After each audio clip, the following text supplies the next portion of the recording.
dividing P1 of x by the factor. Okay, so let's take our example. For example, finding x is equal to 1 as a root, okay, using the rational root test, okay, we now know that if we divide x, that means x minus 1, which implies that x minus 1 is a factor of this polynomial of x cubed minus 7x plus 6 equals 0. It's a factor of that. So let's divide x minus 1 into this particular polynomial. So let's just do that over here. So x minus 1 divided into the polynomial x cubed minus 7x plus 6. Let's see what we get. So to do this division, it's just a process. You take the x term, you divide it into the x cubed.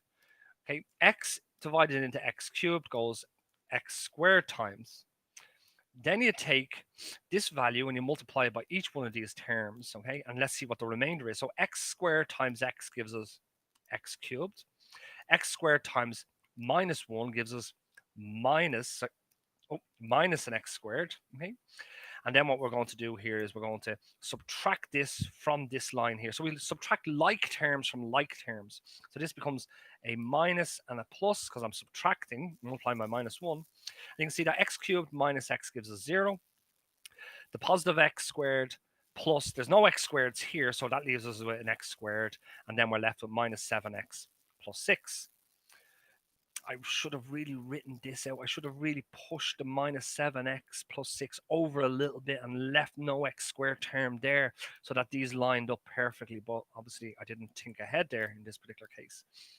X, then we work off this. We divide x into x squared. That goes x times. So this goes x times. X times x gives us x squared. X times minus 1 gives us minus x. And then what we do is we subtract this line from this line. So subtracting means multiply across by minus 1. So you can see that when we add these two things, they cancel. And when we add these, we get minus 6x. And the remainder is minus 6x plus 6. Then we do it again. X, this is the division algorithm. X into minus 6x goes minus 6 times. Minus 6 times x gives us minus 6x. Minus 6 times minus 1 gives us plus 6. And what we do is we subtract across. So this becomes minus, this becomes plus, this becomes minus. I can see that both of these cancel, which leaves us with 0. So really what we're saying here is this, is that when we divide x minus 1 into this cubic, it goes in this amount of times, x squared plus x minus 6 times, with 0 left over. And that's what we'd expect because it's a factor.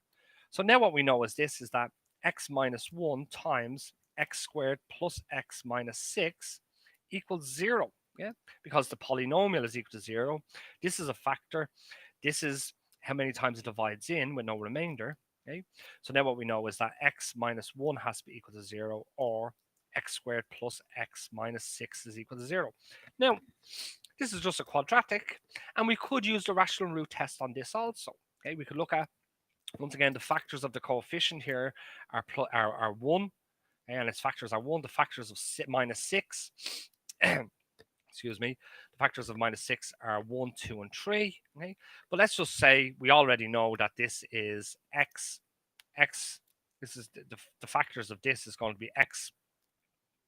We need an x plus 3 times an x minus 2 equals 0. We can go back to a previous video in relation to the factoring of quadratics, but we use the rational root test on this as well to give us our possible factors. See, x times x gives us x squared.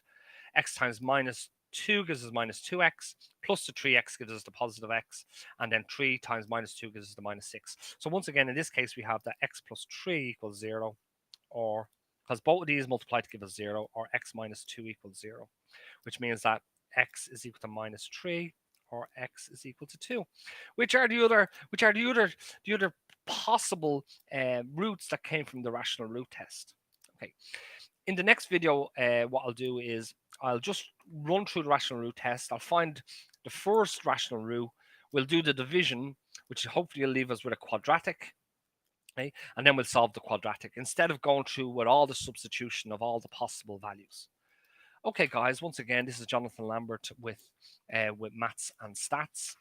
And I do hope that this video, which was concentrating on which was concentrating on polynomial functions, and in particular cubic equations, cubic functions, and using the rational root test to solve them. I hope that this was in some way intuitive, and more importantly, I hope that was helpful for you. And thanks for watching.